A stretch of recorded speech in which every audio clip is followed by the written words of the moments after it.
علامہ صاحب، آج کل یہ جو اسلام مخالف بل کی باتیں ہو رہی ہیں، اس بل سے کیا مراد ہے؟ کیا یہ آئین پاکستان سے متصادم نہیں ہے؟ یہ ایک اینٹی اسلام بل ہے جو کہ سیکولر لبرل طبقہ یہود و نصارہ اور ان کے جو ایجنٹ ہیں ان کو خوش کرنے کے لیے اسلامی جمہوریہ پاکستان میں اس کو پیش کیا جانے کی تیاری کی جا رہی ہے جی، تو اس میں سب سے بڑی بات تو یہ ہے کہ 18 سال کی عمر تک کسی بھی شخص کو، خواہ وہ مرد ہو یا عورت، جی، اس کو اسلام قبول کرنے کی اجازت ہے ہی نہیں سرے سے معاذ اللہ۔ اگر یہ بل پاس ہو جاتا ہے تو پھر حکومت پاکستان کی نظر میں وہ شخص مجرم ٹھہرے گا۔ اور دوسری بات یہ کہ آئین پاکستان کی اگر آپ بات کریں تو جناب آئین پاکستان کی باری تو بعد میں آتی ہے، پہلے تو آپ قرآن و سنت کی بات کریں کہ جو آئین پاکستان خود قرآن پاکستان کے تابع ہے کہ ہمارے آئین پاکستان میں بنیادی شک ہی یہ ہے کہ اقتدار اعلیٰ کا مالک جو ہے وہ اللہ عز و جل ہے، بندوں کے پاس یہ اختیار جو ہے وہ اللہ کی طرف سے امانت ہے، اور حکمران پابند ہیں اس بات کے کہ وہ جو بھی کوئی قانون سازی کریں گے تو وہ قرآن و سنت کے تابع ہوگی، قرآن و سنت کی مخالفت اور اینٹی قرآن و سنت نہیں ہوگی۔ اور اگر آپ اس بل کو دیکھتے ہیں تو یہ سیدھا سیدھا آئین پاکستان کے بھی خلاف ہے، اور چونکہ آئین پاکستان کے اندر بنیادی شرط قرآن و سنت کی پیروی ہے اور قرآن و سنت کے تو وہ اینٹی ہیں ہی ہے۔ علامہ صاحب، کیا جبراً کلمہ پڑھایا جا سکتا ہے؟ یہ ایک بڑا عجیب و غریب سوال ہے کہ جبر کی جب ہم بات کرتے ہیں تو بات یہ ہے کہ کیا جبراً کرونا ویکسین لگوائی جا سکتی ہے؟ کیا جبراً جو ہے وہ پولیو کے قطرے پلائے جا سکتے ہیں؟ کیا جبراً جو ہے وہ آپ لا کی امپلیمنٹیشن کروا سکتے ہیں؟ علامہ صاحب، یہ تو انسانوں کے فائدے کے لیے ہے، تو پھر اسلام جو ہے وہ انسانوں کے نقصان کی چیز ہے۔ اگر ایک شخص جو ہے، اگر آپ کہتے ہیں کہ جی یہ قوانین، یہ چیزیں تو ہم فائدے کے لیے کر رہے ہیں، تو پھر اس کا مطلب ہے دوسرے لفظوں میں پھر یہ بل پیش کرنے والے یہ مان رہے ہیں نا کہ یہ جو اسلام ہے یہ لوگوں کے لیے نقصان دہ چیز ہے، کیونکہ اسی لیے تو اس میں جبر بھی جائز نہیں ہے۔ حالانکہ اگر جبر کی بات کریں تو جبر ہے کہاں؟ یہ تو یہود و نصارہ جو ہیں ان کی یہ 14 صدیوں سے اسلام کے اوپر ہرزہ سرائی ہے کہ جی اسلام جو ہے وہ تلوار سے پھیلا، اسلام تلوار سے پھیلا، اسلام تلوار سے پھیلا۔ اسی چیز کو جو ہے وہ مروڑا کروڑا دے کے اب یہ جبر کے نام پر جو ہے وہ مسلمانوں میں، اسلامی جمہوریہ پاکستان میں رہتے ہوئے اس اینٹی اسلام بل جو ہے وہ لے کے آ رہے ہیں کہ جو کوئی شخص جو ہے وہ کلمہ پڑھنے کا بھی روادار نہیں ہے۔ وہ خدا کے بندو، جب آپ اتنی ساری چیزوں، اچھا پھر اگر آپ کو اتنی محبت ہے لوگوں سے، آپ یہ بتائیں کہ جو مسلمان کلمہ پڑھنے والے ہیں ان میں سے کسی کا یہ اختلاف ہے کہ نماز پڑھنی فرض نہیں ہے؟ یعنی نماز کے طریقہ کار میں تو اختلاف ہو سکتا ہے، اس بات میں تو سبھی متفق ہے نا کہ نماز فرض ہے اور 5 نمازیں فرض ہیں۔ تو کیا حکومت نے کبھی مسلمانوں کو جبرن نماز پڑھائی ہے؟ بھائی اگر آپ کرونا ویکسین کے لیے کہہ سکتے ہیں کہ نہیں لگوائیں گے تو تنخواہ نہیں ملے گی، تو یہ بات کہنے میں کتنی دیر لگتی ہے کہ اگر نماز نہیں پڑھیں گے تو ہم آپ کو تنخواہ نہیں دیں گے؟ یہ تو ہو سکتا ہے نا، اور یہ مسلمانوں کی بات ہو رہی ہے نا، اور سب پھر اس کا اعتراف بھی کرتے ہیں نا۔ لیکن آپ دیکھ لیں رمضان شریف میں جو ہے وہ کھانے پینے پہ تو نہیں روکا جا سکتا، لیکن کھانے پینے سے روکنے والوں کو جو ہے اس کو جبرن جو ہے اٹھا کے لے جائیں کہ آپ روزہ کیوں زبردستی رکھوا رہے ہیں، آپ نمازیں کیوں زبردستی پڑھوا رہے ہیں۔ لیکن اور دیگر جتنے بھی معاملات ہیں، ٹیکس دینا ہو، آپ کو جو ہے وہ ماسک پہننا ہو، آپ نے جو ہے وہ سینیٹائزر لگانا ہو، آپ نے کوئی اور ایشوز آپ کے کرنے ہوں اور قوانین ہوں۔ ایک شخص ہے وہ کہتا ہے میں نے چوری نہیں کی، لیکن وہ مار کے اس کو وہ ہاتھی کو ہرن بنوانے کے لیے وہ تیار ہے، اور سب جانتے ہیں کہ یہ پولیس کی جو ایک تھانے میں وغیرہ میں جو ایک دہشت گردیاں ہوتی ہیں لوگوں کے ساتھ اور لوگوں کو عدالتوں میں انصاف نہیں ملتا، اس حوالے سے کوئی چیک اینڈ بیلنس نہیں ہے۔ اس حوالے سے ان لوگوں نے کوئی بھی اس میں پیش رفت کی جو انصاف کے ٹھیکیدار بنتے رہے 20-22 سال، اور انہوں نے جو ہے اسی انصاف کے نام پر ووٹیں لی، اور آج بھی لوگ اسی طرح ذلیل و خوار ہو رہے ہیں۔ لیکن جا کے ان کو درد کہاں جا کے اٹھتا ہے کہ جناب آپ جو ہے وہ لوگوں کو کہیں جبرن مسلمان تو نہیں کر رہے۔ اچھا پھر جبرن مسلمان جو کر رہے ہیں تو بھئی آپ ان کو صرف پکڑیں اور بات ختم۔ لیکن جو خوشی سے مسلمان ہو رہے ہیں آپ تو ان پہ جبر کر رہے ہیں کہ وہ 18 سال سے پہلے خوشی سے بھی نہیں مسلمان ہو سکتے، ہو بھی گئے تو ان کو جو ہے وہ سرٹیفکیٹ جاری نہیں کیا جائے گا، ان کا جو سابقہ مذہب ہے وہی رہے گا 18 سال کے بعد جا کے آپ دوسرا مذہب کر سکتے ہیں۔ تو یہ ایک ایسا غلیظ قسم کا ملغوبہ ہے کہ جس کی نہ کوئی سر ہے نہ کوئی پیر، اور نہ اس کی پوری دنیا میں کوئی اس کی جو آپ کو اگزامپل ملتی ہے، نہ صرف مسلم کنٹریز میں بلکہ نان مسلم کنٹریز میں بھی آپ کو اس کی مثال نہیں ملتی، 14 صدیوں میں اس کی مثال نہیں ملتی۔ یہ صرف اور صرف ایک اسلام دشمن جو ہے وہ ایک ایجنڈا ہے، اور اس سے کن کن لوگوں کو اس کا فائدہ ہو میں آگے چل کے آپ کو بتاؤں۔ علامہ صاحب 18 سال سے زائد عمر کے لوگوں کے لیے اس میں کیا پالیسی؟ جی یہ دوسری جہالت کی انتہا ہے کہ 18 سال تو ایک ہو گیا نا کہ وہ خوشی ہو، رضامندی ہو نہیں سکتا، کہ اگر کوئی شخص 18 سال کے بعد بھی مسلمان ہونا چاہتا ہے تو وہ سب سے پہلے جج کو جو ہے وہ اپلیکیشن لکھے، درخواست دے، جی میں مسلمان ہونا چاہتا ہوں، پھر جج 7 دن کے اندر اس کو جو ہے وہ طلب کرے گا، طلب کرنے کے بعد پھر جج جب اس کے بیان کو مطمئن ہو جائے گا تو پھر اس کو وہ 90 دن کا پیریڈ دے گا، 90 ڈیز کا، اور کہے گا کہ 90 دن کے لیے جاؤ اور تم جا کے دوسرے جو دھرم ہیں، ہندوازم، سکھ ازم،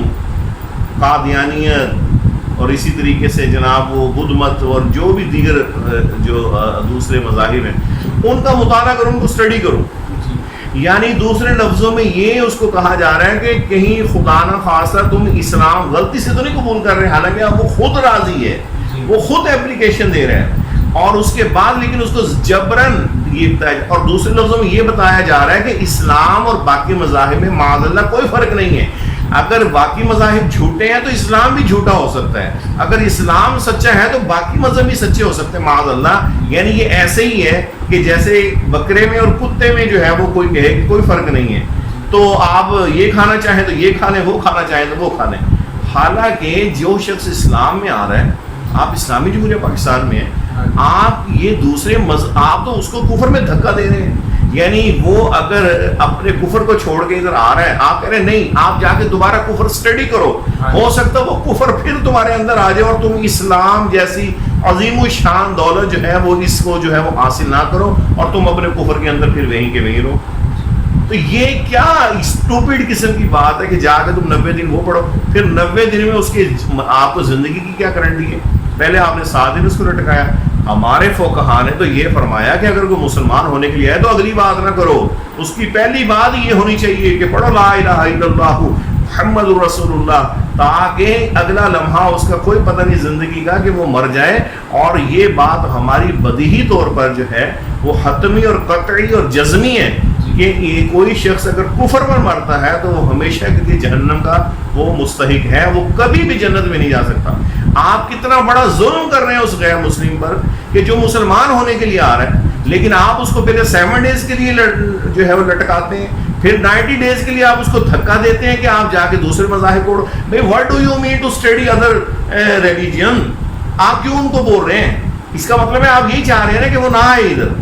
اور اگر آپ سمجھتے کہ نہیں اسلام سچ ہے تو پھر آپ ادھر کیوں بھیج رہے ہیں سیر کرنے کے لیے؟ اور پھر وہ 90 ڈیز بھی اگر اس کی زندگی رہ گئی اور پھر اس نے جو ہے وہ پھر بھی اپنی جگہ پر قائم رہا تو پھر جا کے آپ کو سرٹیفکیٹ ایشو ہوگا۔ یہ ہے جناب 18 سال سے اوپر والوں کے لیے۔ علامہ صاحب کیا یہ بل صرف اسلام قبول کرنے پر پابندی ہے یا دیگر باقی مذاہب قبول کرنے پر بھی پابندی ہے؟ بہت اچھا سوال آپ نے کیا۔ دوسرے جو غلیظ مذاہب ہیں، جھوٹے مذاہب ہیں جو اسلام کے مقابلے میں ہیں، کسی ایک کا بھی ذکر نہیں، اور یہاں پر بھی یہ جو کفر کو پروموٹ کرنے والے ہیں ان کی خباثت جو ہے وہ ظاہر ہو جاتی ہے کہ انہوں نے صرف اسلام کو ہٹ کی ہے، یعنی اسلام پر پابندی ہے قبول کرنے پہ۔ یہ نہیں کہیں لکھا کہ اگر کوئی شخص جو ہے وہ عیسائی ہوگا تو اس پر بھی پابندی ہے، اگر کوئی شخص قادیانی مذہب اختیار کرتا ہے تو اس پر بھی پابندی ہے، اگر کوئی سکھ ہوتا ہے تو اس پہ بھی پابندی، یہ نہیں لکھا، نہیں اسلام پہ پابندی ہے۔ اس کا مطلب ہے آٹومیٹکلی مفہوم مخالف کیا ہوا کہ باقی مذاہب میں جس طرح مرضی آپ گھومیں کوئی ایشو نہیں ہے، لیکن اسلام میں آنے سے پہلے ہم آپ سے یہی کام کریں گے، 18 سال تک ہونے نہیں دیں گے، اور آگے اس کے بعد بھی آپ ہوں گے تو پھر ہم آپ کو 37 جو ہے وہ 3 مہینے اور 7 دن رگڑا دیں گے، اور اس کے بعد جا کے پھر بھی اگر ایسا ہوا تو پھر 4 جو ہے وہ شرما شرمی پھر ہم آپ کو سرٹیفکیٹ ہو کے کریں گے کہ ناؤ یو آر مسلم۔ علامہ صاحب اس بل کا فائدہ سب سے زیادہ کس کو؟ قادیانیوں کو۔ سب سے بڑا فائدہ اس میں قادیانیوں کو، اس لیے کہ پاکستان کے اندر اور حقیقت میں یہ قادیانی ایجنڈا ہے، یہ قادیانی ایجنڈا براستہ یہود و نصارہ اور یہود و نصارہ سے ہوتے ہوئے جو ان کے کلمے کا ٹھپا لگوا کر مسلمان ہونے والے اور اصل پرابلم ہی یہ ہے کہ قادیانیت کو پروموٹ کیا جائے. آج بھی اگر آپ ربوہ کی آدھی آبادی اگر آپ تھوڑی سی گورنمنٹ کوشش کرے مسلمان ہونے کے لیے تیار ہے. وجہ یہ ہے کہ قادیانی گنڈوں کے ذریعے جو ربوہ کے وہاں پر لوگ ہیں، ایون دین مسلمان تو جو ہیں ہی ہیں مسلمان، ان پہ جو ظلم و ستم وہاں کے رہنے والے ہیں وہ تو ہیں ہی ہیں کہ ان پہ تو اتنے ظلم و ستم ان لوگوں نے کیے. جو ان کے اپنے قادیانی کافر مرتد ہیں ان کے اوپر بھی ان کے جو ظلم و ستم ہے قادیانیوں کے، ان کا سب سے بڑا ظلم و ستم یہ ہے کہ یہ ظفر اللہ جو وزیر خارجہ پاکستان کا پہلا تھا، یہ قادیانی تھا. اس نے ایک آنا مرلہ کے حساب سے زمین جو ہے وہ لیز پر لیز 100 سال کے لیے ربوہ کی، اور ربوہ کی جو زمین ہے وہ ابھی بھی قادیانی جو خلیفہ ہیں وہ سارا کرتا دھرتا انہی کے ذمہ ہے. یعنی وہاں پر جو شخص مکان لے لیتا ہے تو وہ پیمنٹ دے کے جگہ مکان تو بنا لیتا ہے، رہنے لگ جاتا ہے، لیکن اس کے باوجود وہ مالک نہیں بنتا. ڈاکومنٹس پہ اس کا نام شفٹ نہیں ہوتا. اگر وہ ذرا سی قادیانی دھرم ہے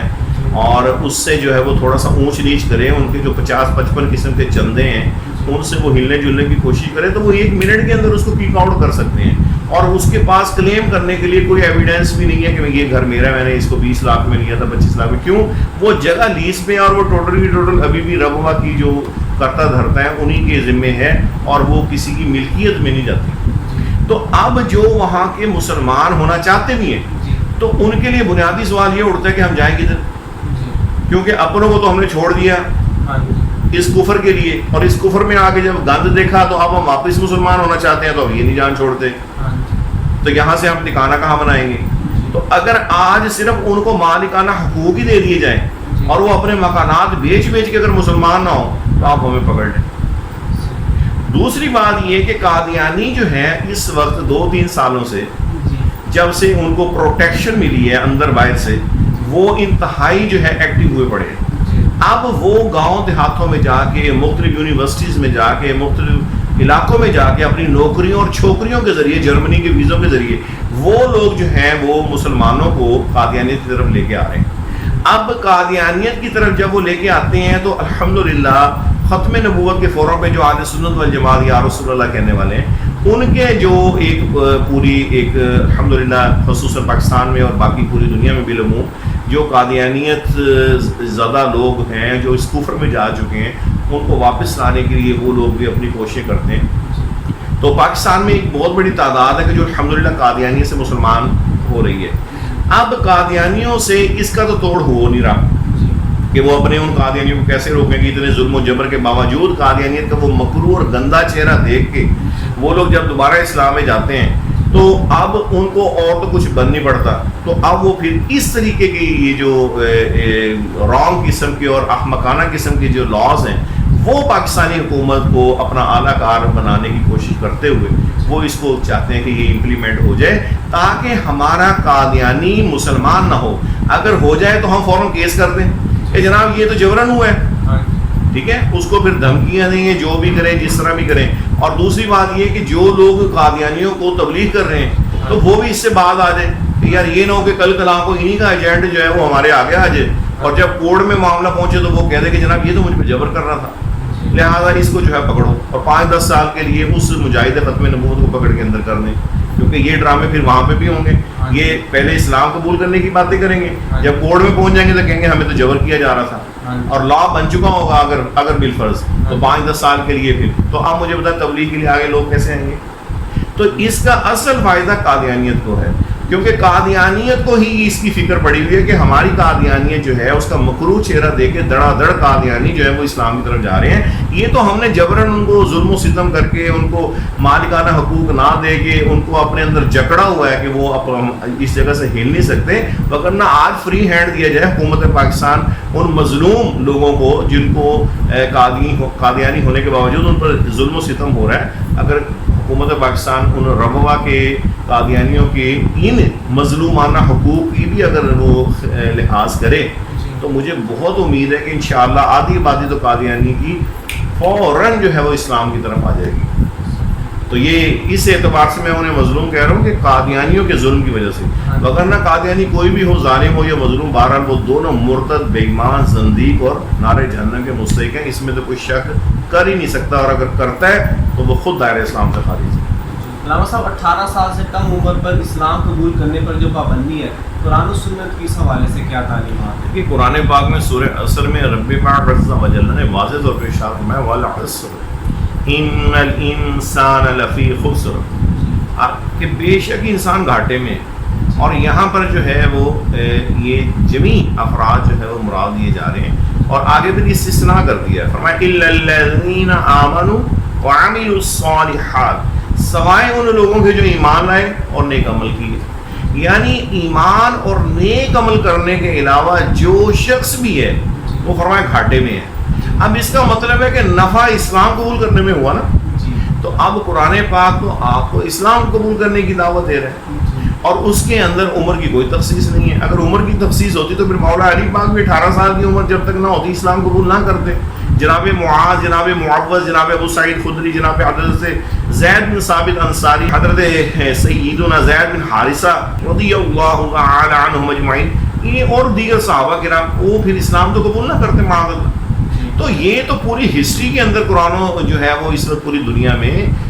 مسلم کنٹریز کو چھوڑ کے نان مسلم کنٹریز میں بھی یہ اس طرح کا بےہودہ لا نہیں ہے، اور نہ ہی 14 صدیوں میں اس کی مثال دی جا سکتی ہے۔ پھر خود ہمارے نبی پاک علیہ الصلوۃ والسلام جس ذی شان دین کو لے کے آئے، اور اس کا مقصد ہی یہ تھا کہ لوگوں کو امن و